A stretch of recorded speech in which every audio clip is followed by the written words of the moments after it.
The Man Who Mistook His Wife for a Hat by Sir Oliver Sacks. The Disembodied Lady. The aspects of things that are most important for us are hidden because of their simplicity and familiarity. One is unable to notice something because it's always before one's eye. The real foundations of his inquiry don't strike a man at all. Wittgenstein. What Wittgenstein writes here of epistemology might apply to aspects of one's physiology and psychology, especially in regard to what Sherrington once called our secret sense, our sixth sense, that continuous but unconscious sensory flow from the movable parts of our body, muscle, tendons, joints, by which their position and tone and motion are continually monitored and adjusted, but in a way which is hidden from us because it's automatic and unconscious. Our other senses, the five senses, are open and obvious, but this, our hidden sense, had to be discovered as it was by Sherrington in 1890s. He named it proprioception to distinguish it from exteroception and interoception, and additionally because of indispensability for our senses of ourselves. For it's only by courtesy of proprioception, so to speak, that we feel our bodies as proper to us, as our property, as our own. What's more important for us at an elemental level than the control, the owning and operation of our own physical selves?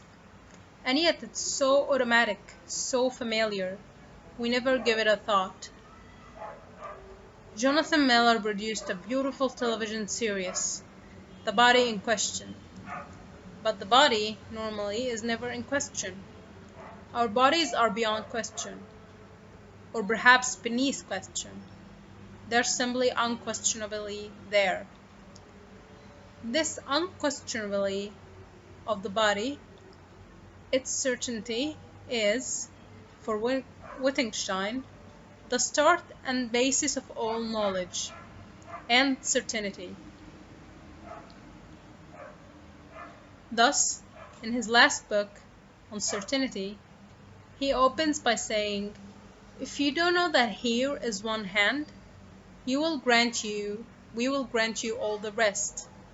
But then, in the same breath, on the same opening page, what we can ask is whether it can make sense to doubt it.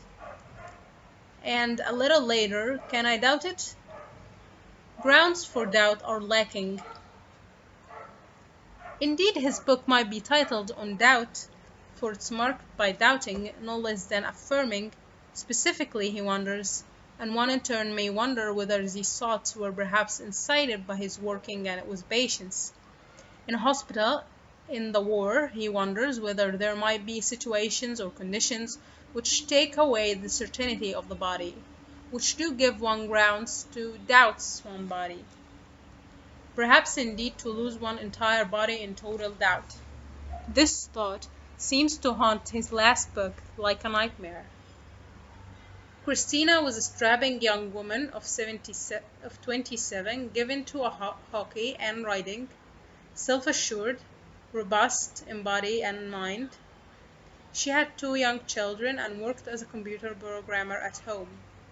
She was intelligent and cultivated, fond of the ballet and of the Lackland boats, but not, I would think, of Wittgenstein. She had an active, full life, had scarcely known a day's illness. Somewhat to her surprise, after an attack of abdominal pain, she was found to have gallstones, and removal of gallstones was advised.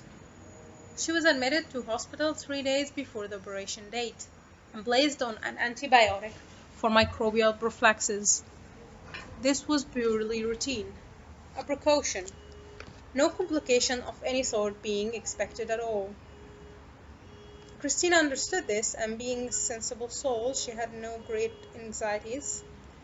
The day before surgery, Christina, not usually given to fancies or dreams, had a disturbing dream of peculiar intensity.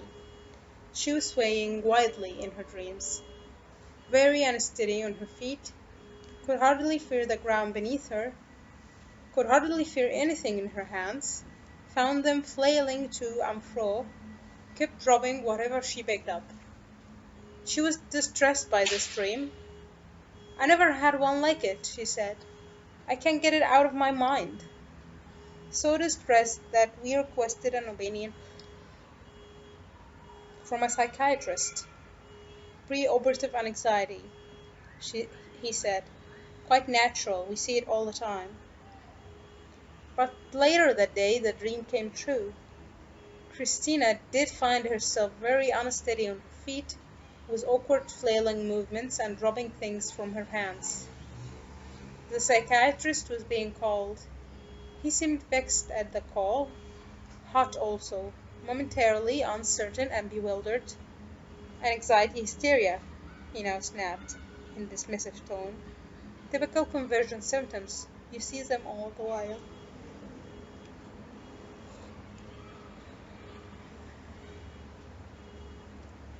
But the day of surgery Christina was still worse. Standing was impossible unless she looked down at her feet.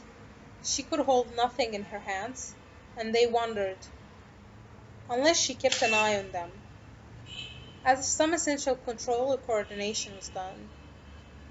She could scarcely even sit up. Her body gave way, her face was oddly expressionless and slack, her jaw fell open, even her vocal posture was gone. "Something's awful happened," she mouthed, in a ghostly flat voice. "I can't feel my body. I feel weird, disembodied." This was an amazing thing to hear. Confounded, confounding, disembodied. Was she crazy? But what of her physical state then? The collapse of tone and muscle posture from top to toe, the wandering of her hands which she seemed unaware of, the flailing and overshooting as if she were receiving no information from the periphery, as if the control loops for the tone and movement had catastrophically broken down. "It's a strange statement," I said to the residents. "It's almost impossible to imagine what might provoke such a statement." "But it's hysteria, Dr. Sachs. Didn't the psychiatrist say so?" "Yes," he said, "but have you ever seen a hysteria like this? Think phenomenologically. Take what you see as genuine phenomena in which her state of body and state of mind are not fictions, but a psychophysical whole. Could anything give such a picture of undermined body and mind? I'm not testing you," I added. "I am as bewildered as you are. I've never seen or imagined anything quite like this before." I thought, and they thought. We thought together. "Could it be biparietal syndrome?" one of them asked. "It's an as if," I answered. "As if the parietal lobes were not getting their usual sensory information. Let's do some sensory testing and test parietal lobe function too." We did so, and a picture began to emerge. There seemed to be a very profound, almost total proprioceptive deficit, going from the tips of her toes to her head. The parietal lobes were working, but had nothing to work with. Christina might have hysteria, but she had a great deal more, of a sort which none of us had ever seen or conceived before. We put in an emergency call now, not to the psychiatrist, but the physical medicine specialist, the psychiatrist. He arrived promptly, responding to the urgency to the call. He opened his eyes very wide when he saw Christina, examined her swiftly and comprehensively, and then proceeded to electrical tests of nerve and muscle function. "This is quite extraordinary," he said. "I've never seen or read about anything like this before." She had lost all proprioception. You're right, from tip to toe. She has no muscle or tendon or joint sense whatever. There is slight loss of other sensory modalities, to light touch, temperature, and pain, and slight involvement of the motor fibers too. But it's predominantly position sense proprioception which she sustained such damage. What's the cause? We asked. You are the neurologist, you find out. That afternoon, Christina was still worse. She lay motionless and toneless. Even her breathing was shallow, her situation was grave. We thought of a respirator as well as strange. The picture revealed by spinal tap was one of an acute polyneuritis, but a polyneuritis of most exceptional type, not like Guillain-Barré syndrome with its overwhelming motor involvement, but a purely or almost purely sensory neuritis, affecting the sensory roots of spinal and cranial nerves throughout the neuraxis. Such sensory polyneuropathies occur, but are rare. What was unique in Christina's case, to the best of our knowledge at the time, this was in 1977, was the extraordinary selectivity displayed, so that proprioceptive fibers, and these only, bore the brunt of the damage, but see Sterman, 1979. Operation was deferred. It would have been madness at this time. Much more pressing were the question, will she survive? What can we do? What's the verdict? Christina asked, with a faint voice and a fainter smile, after we had checked her spinal fluid. You've got this inflammation, this neuritis, we began, and told her all we knew. When we forgot something or hedged, her clear questions brought us back. Will it get better? She demanded. We looked at each other and at her. We have no idea. The sense of the body, I told her, is given by three things: vision, balance organs, the vestibular system, and proprioception, which she had lost. Normally, all of these work together. If one failed, the others could compensate or substitute to a degree. In particular, I told of my patients, Mr.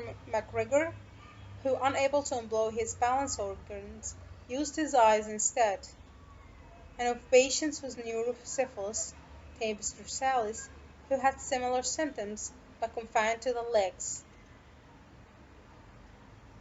and how they too had to compensate by use of their eyes, positional phantoms,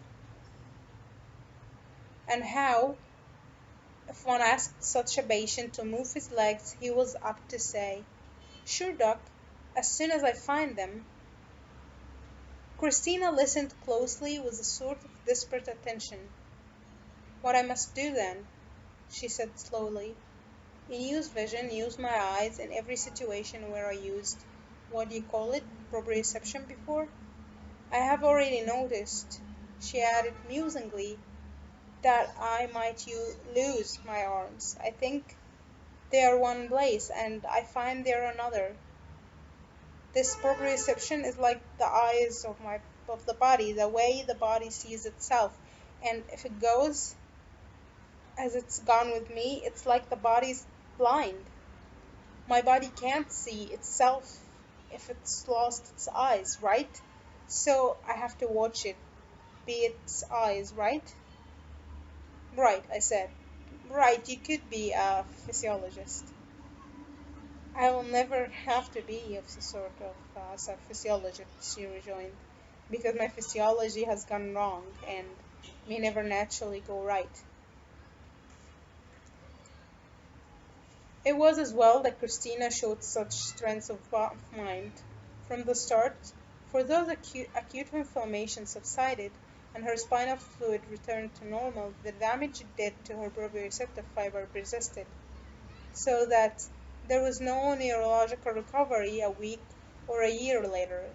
Indeed, there has been none in the 8 years that have now passed, though she had been able to lead a life, a sort of life, through accommodations and adjustment of every sort, emotional and moral no less than neurological. That first week Christina did nothing. lay passively, scarcely ate. She was in a state of utter shock, horror, and despair. What sort of life would it be? If there was a natural recovery, what sort of a life every move made by artifact, art, artifice? What sort of a life, above all, if she felt disembodied? Then life reasserted itself, as it well, and Christina started to move. She could at first do nothing without using her eyes, and collapsed in a helpless heap the moment she closed them. She had at first to monitor herself by vision, looking carefully at each part of her body as it moved, using an almost painful consciousness and care. Her movement, consciously monitored and regulated, were at first clumsy, artificial in the highest degree, but then, and here both of us found ourselves most happily surprised by the power of an ever increasing, daily increasing automatism, that then her movements started to appear more delicately modulated, more graceful, more natural, though still wholly dependent on use of the eyes. Increasingly now, week by week, the normal unconscious feedback of proprioception was being replaced by an equally unconscious feedback by vision, by visual automatism and reflexes increasingly integrated and fluent. Was it possible, too, that something more fundamental was happening? That the brain's visual model of the body, or body image, normally rather feeble? It is, of course, absent in the blind, and normally subsidiary to the proprioceptive body model. Was it possible that this, now the proprioceptive body model was lost, was gaining by way of compensation or substitution an enhanced, exceptional, extraordinary force, and to this might be added a compensatory enhancement of the vestibular body model or body image too, both to an extent which more than we had expected or hoped for. Contrast the fascinating case described by the late Burton Martin in the basal ganglia and posture in 1967. This patient, in spite of years of physiotherapy and training, has never regained the ability to walk in any normal manner. His greatest difficulty is in starting to walk and in propelling himself forward. He is also unable to rise from a chair. He can't crawl or place himself in all-four posture. When standing or walking, he is entirely dependent on vision and falls down if he closes his eyes. At first he was unable to maintain his position on an ordinary chair when he closed his eyes, but he has gradually acquired the ability to do this. Whether or not there was an increased use of vestibular feedback, there was certainly increased use of her ears, auditory feedback. Normally this is subsidiary and rather unimportant in speaking. Our speech remains normal if we are deaf from a head cold, and some of the congenitally deaf may be able to acquire virtually perfect speech, for the modulation of speech is normally proprioceptive, governed by inflowing impulses from all vocal organs. Christina had lost this normal inflow, this afference, and lost her normal proprioceptive vocal tone and posture, and therefore had to use her ears, auditory feedback instead. Besides this new compensatory form of feedback, Christina also started to develop. It was deliberate and conscious in the first place, but gradually became unconscious and automatic. Various forms of new and compensatory feed-forward. In all this she was assisted by an immensely understanding and resourceful rehabilitative staff. Thus, at the time of her catastrophe, and for about a month afterwards, Christina remained as floppy as ragdoll, unable even to sit up. But 3 months later, I was started to see her sitting very finely, too finely, status quo, like a dancer in a mid pose. And soon I saw that her sitting was indeed a pose, consciously or automatically adopted and sustained, a sort of forced or willful or histrionic posture. To make up for the continuing lack of any genuine natural posture, nature having failed, she took to an artifice, and the artifice was suggested by nature, and soon became second nature. Similarly with her voice, she had at first been almost mute. This too was projected as to an audience from a stage. It was a stagey, theoretical voice, not because of any histrionism or perversion of motive, but because there was still no natural vocal posture, and with her face too, this still tended to remain somewhat flat and expressionless, though her inner emotions were of full and normal intensity, due to lack of proprioceptive facial tone and posture. Burton Martin, almost alone of contemporary neologists, would often speak of facial and vocal posture and their basis. Finally, in proprioceptive integrity, he was greatly intrigued when I told him about Christina and showed him some films and tapes of her. Many of the suggestions and formulations here are, in fact, his. Unless she used an artificial enhancement of expression, as patients with aphasia may adopt exaggerated emphasis and inflections, but all these measures were at best partial. They made life possible, they didn't make it normal. Christina learned to walk, to take public transport, to conduct the usual business of life, but only with the exercise of great vigilance and strange ways of doing things, ways which might break down if her attention was diverted. Thus, if she was eating while she was talking, or if her attention was elsewhere, she would grip the knife and fork with a painful force. Her nails and fingers would go bloodless with pressure. But if there was any lessening of the painful pressure, she might nervously drop them straight away. There was no in between, no modulation whatever. Thus, although there wasn't a trace of neurological recovery from the anatomical damage to nerve fibers, there was, with the help of intensive and varied therapy, she remained in hospital, on the rehabilitation ward, for almost a year. A very considerable functional recovery. The ability to function using various substitutions and other such tricks. It became possible finally for Christina to leave hospital, go home, rejoin her children. She was able to return to her home computer terminal, which she now learned to operate with extraordinary skill and efficacy. Considering that everything had to be done by vision, not feel, she had learned to operate. But how did she feel? Had the substitution dispersed the disembodied sense she first spoke of? The answer is, not in the least. She continues to feel with the continuing loss of proprioception that her body is dead, not real, not hers. She can't appreciate it to herself. She can find no words for this state, and can only use analogues derived from other senses. I feel my body is blind and deaf to itself.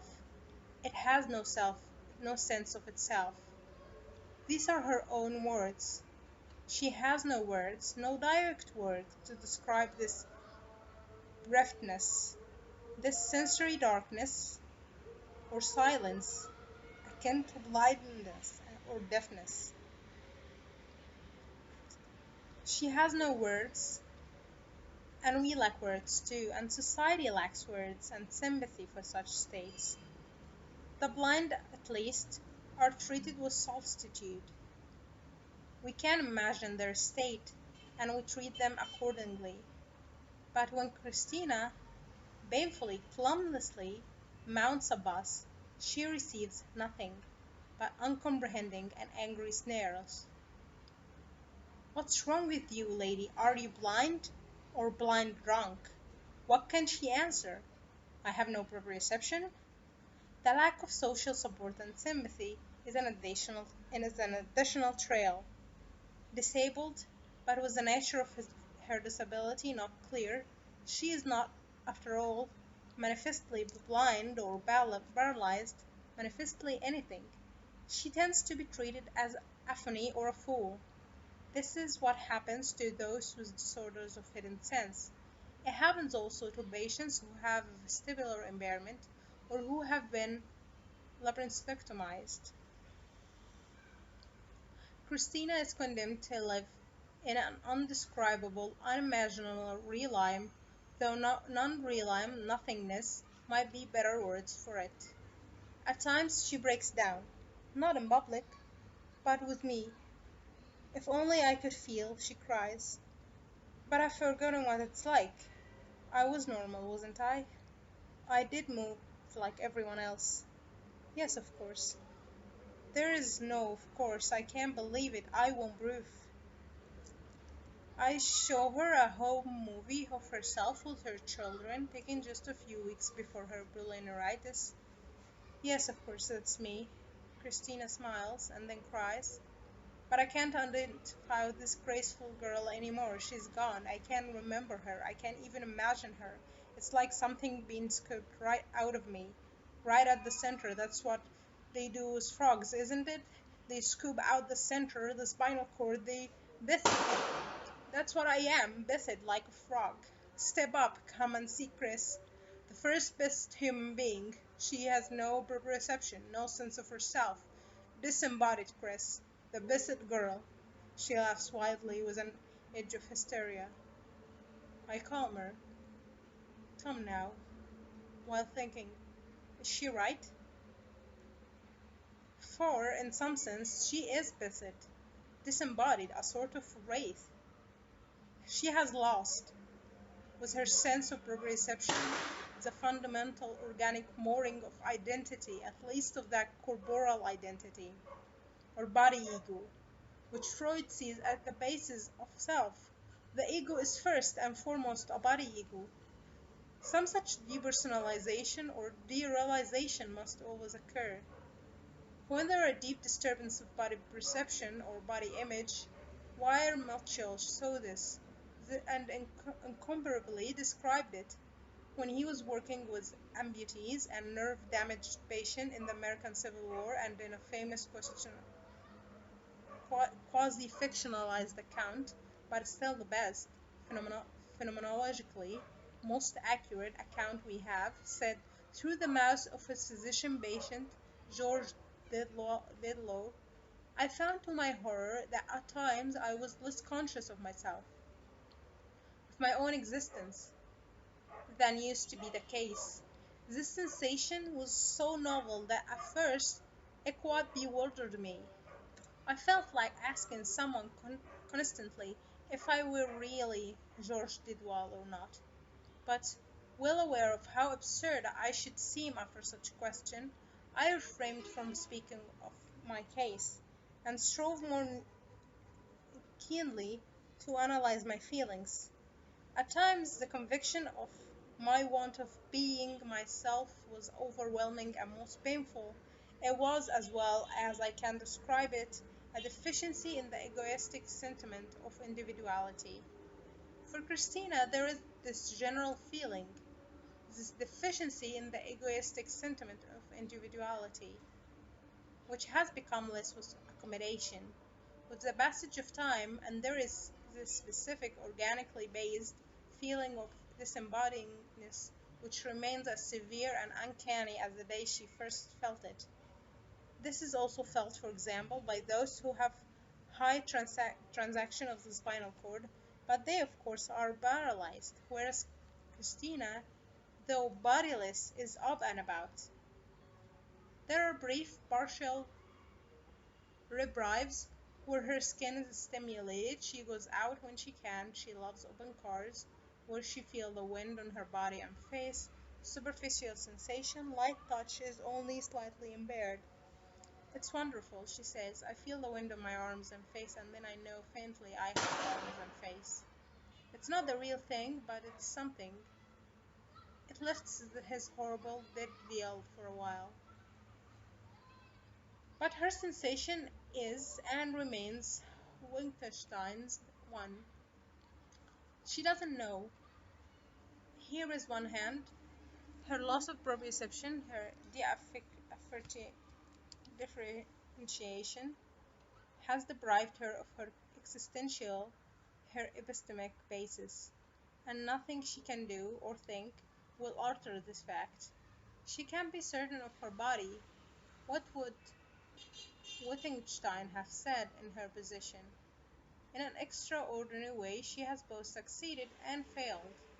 She has succeeded in operating, but not in being. She has succeeded to an almost incredible extent in all the accommodation the will, courage, tenacity, independence, and the plasticity of senses and the nervous system will permit.